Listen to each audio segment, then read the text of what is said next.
Ավետանում մեր Տերը Հիսուս Քրիստոս ասում է. Յանի սքավորներին, որտեղ նրանք կմխիթարվեն։ Ինչու է դա այդպես ասում։ Որտեղ երբ որ մարդը սքում է, արտասվում է, ինչպես անձրևից հետո երկնքից արեգակն է ծագում, այդպես էլ սուքից հետո մխիթարությունն է ծագում, հա։ Եվ մենք երբ որ արտասվում ենք, մխիթարվում ենք, արտասուքը տարբեր տեսակի կարող լինի, կարող է զղջման արտասուք լինել, կարող է բարեխոսական արտասուք լինել, այսինքն ինչ-որ կամ մենք մեր ցավն ենք ապրում, մեր մեղքերի համար ենք լացում արտասում, կամ էլ ուրիշի ցավն ենք ապրում, ուրիշի մեղքերի համար ենք արտասում, մխիթարվում ենք,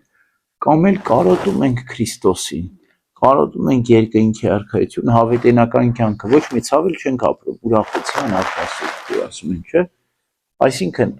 ուրախանում ենք, երանության արտասուք է, փառք ենք տալիս, փառավորության, գոհության արտասուք է։ Փառք ես Տեր Աստված, որ մեզ փրկեցիր, փառք ես, որ խոստացար հավիտենական կյանքը, բայց մեղա մեր գործած մեղքերի համար, Տեր Հիսուս Քրիստոս, ողորմիր մեզ մեղավորներից։ Այս 3 արտասուքներն էլ առողջարար են, բժշկարար են,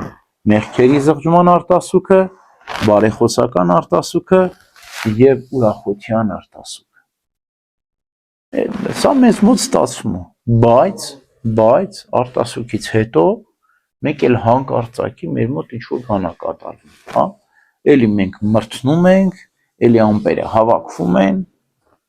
ու ամեն անգամ չենք կարող անձրև բերել, չէ։ Ասում եմ՝ մի տուր ինձ ամպել եւ չանձրևել, չէ, նարեկացին ասում է։ Եթե դու ամպում ես ու չես անձրևում, շատ վտանգավոր է։ Մթի ու խավարի մեջ ես կհայտնվելու, մառախուղի ու մեգի մեջ ես հայտնվելու։ Նարեկին ասում մեկը մերժի մառախուղում, փարատի մռայլը, սպառի աղջան բողջուն, թող վերանա, գնա, կորչի։ Ինչու է այդպես։ Իրապես արտասուքը Սուրբ Հոգու մխիթարությունն է մեզ բերում, բայց երբ որ մենք վերջացնում ենք, նորից մեր կոտրած տաշտակին ենք կանգնում։ Արտասվեցիր, մխիթարվեցիր, հիմնականում դա տեղի ունենում կորուստ ունեցող մայրերի կամ մարդկանց մոտ, օրինակ որդի կորուստ մայրը, ինքը կարտասվի, հետո կնստի նորից կմտածի, իմ բալենը հետքի, իմ երեխեն ինձակին հետքի, ու կսի ենքան լա, հետո ուժասպար կլինել չի կարա արտասվել, հա, որտև դու անընդհատ չես կարա, դա կեղեքող արտասուք է, դա մխիթարող արտասուք չի, ինքը արտասուքը մխիթարում է սենց տենեց, բայց արտասուքից հետո ինքը նորից հիշում է, այսինքն ինքն արդեն ամպերը հավաքում, գիտես, ամպեր կան, որ գալիս են, մենք չենք հավատքում, բայց ամպեր կա, որ մենք ենք մեր վրա բերում,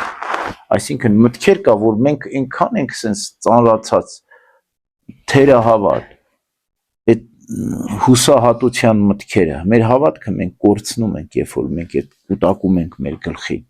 հատկապես ծանր վշտի պարագային են դրանք հավաքում մեր գլխին, ուրեմն բոլոր միջոցները պիտի գործադրենք ամպերը ցրելու, եթե մենք չենք կարող արտասվել, ուրեմն որոտում պիտի անենք, որոտումը տեսել եք, չէ, ամպը ցրող գործիքներ կան, որոտումը ո՞րն է, հառաչանքը,